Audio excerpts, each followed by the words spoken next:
Hello ಸ್ನೇಹಿತರೆ, ಎಲ್ರಿಗೂ ನಮಸ್ಕಾರ. ಏನಪ್ಪ ಅಂದರೆ ಯೂಟ್ಯೂಬ್ ಚಾನಲಲ್ಲಿ ಇನ್ನೂ ಯಾರ್ಯಾರು ಸಬ್ಸ್ಕ್ರೈಬ್ ಆಗಿಲ್ಲ, ಸಚಿನ್ ಫಾರಮ್ ಅಂತ ಯೂಟ್ಯೂಬ್ ಚಾನಲ್ ಇದೆ, ಸಬ್ಸ್ಕ್ರೈಬ್ ಮಾಡಿ. ಮತ್ತು ಇನ್ಸ್ಟಾಗ್ರಾಮಲ್ಲಿ ಯಾರ್ಯಾರು ಫಾಲೋ ಮಾಡಿಲ್ಲ ಎಲ್ಲರೂ ಫಾಲೋ ಮಾಡಿ. ನೀವು ಮೊಲದ ಬಗ್ಗೆ ಆಗಲಿ ಕೋಳಿ ಬಗ್ಗೆ ಆಗಲಿ ಯಾವುದಾದ್ರೂ ಇನ್ಫಾರ್ಮೇಷನ್ ಬೇಕಿದ್ದರೆ ಕಮೆಂಟ್ ಮಾಡಿ ಫ್ರೆಂಡ್ಸ್. ಇವತ್ತಿನಪ್ಪ ವಿಶೇಷ ಅಂತಂದರೆ ವೀಡಿಯೋನ ಶುರು ಮಾಡೋಕ್ಕೂ ಮುಂಚೆನೇ ಮೇಲ್ಗಡೆ ಇರೋ ಡಿಸ್ಕ್ರಿಪ್ಷನ್ನ ಕಂಪ್ಲೀಟಾಗಿ ಓದ್ಕೊಳ್ಳಿ. ಕಂಪ್ಲೀಟಾಗಿ ಓದ್ಕೊಂಡಾದ್ಮೇಲೆ ಇವತ್ತು ಕಮೆಂಟ್ಗಳು ಜಾಸ್ತಿ ಏನು ಬರ್ತಿದೆ ಅಂತಂದರೆ, ಬ್ರೋ ಉಸಿರಾಟದ ಸಮಸ್ಯೆ ಮತ್ತು ಈ ಥರ ತೂಗುಡಿಸೋದು ಮತ್ತು ವೆಯ್ಟ್ ಲಾಸ್ ಆಗೋದು, ಈ ಥರ ಸಿಕ್ಕಾಪಟ್ಟೆ ಕಮೆಂಟ್ಗಳು ಬರ್ತಿದೆ. ಬಟ್ ಇದು ಏನಪ್ಪ, ಯಾವುದಕ್ಕೆ ರೋಗ ಬರ್ತಾ ಇರೋದು, ವೆದರ್ ಪ್ರಾಬ್ಲಮ್ಮ ಇಲ್ಲ ಏನು ಅಂತ ನೀವು ಕೇಳ್ಬೋದು. ಬಟ್ ಇದು ವೆದರ್ ಪ್ರಾಬ್ಲಮ್ನು ಬರುತ್ತೆ. ಮತ್ತು ಏನಪ್ಪ ಅಂದರೆ ಮೇವುಗಳನ್ನ ಮೇದಿಲ್ಲ ಅಂದಾಗ ಇರೋರ ರೆಕ್ಕೆಗಳನ್ನ ಬಿಟ್ಕೋತಾ ಇರುತ್ತೆ. ಅಂದರೆ ಮೇವುಗಳನ್ನ ತಿಂದಿಲ್ಲದೆ ಇರೋ ಟೈಮಲ್ಲಿ ಈ ಥರ ರೆಕ್ಕೆ ಬಿಟ್ಕೊಳ್ಳೋದು ಜಾಸ್ತಿ ಆಗಿರುತ್ತೆ ಫ್ರೆಂಡ್ಸ್.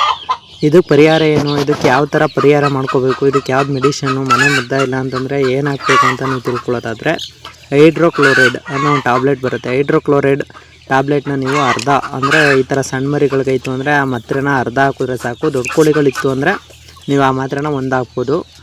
ಅಂದರೆ ನೀರೊಳಗಡೆ ಮಿಕ್ಸ್ ಮಾಡಬೇಕು. ಯಾವುದೇ ರೀತಿ ಆ್ಯಂಟಿಬಯೋಟಿಕ್ ಟ್ಯಾಬ್ಲೆಟ್ಸ್ ಆಗಲಿ ಆ್ಯಂಟಿಬಯೋಟಿಕ್ ಪೌಡ್ರ್ ಆಗಲಿ ನೀವು ಪ್ರತಿಯೊಂದನ್ನು ನೀರೊಳಗಡೆ ಮಿಕ್ಸ್ ಮಾಡಿಬಿಟ್ಟು ಕೊಡಬೇಕು.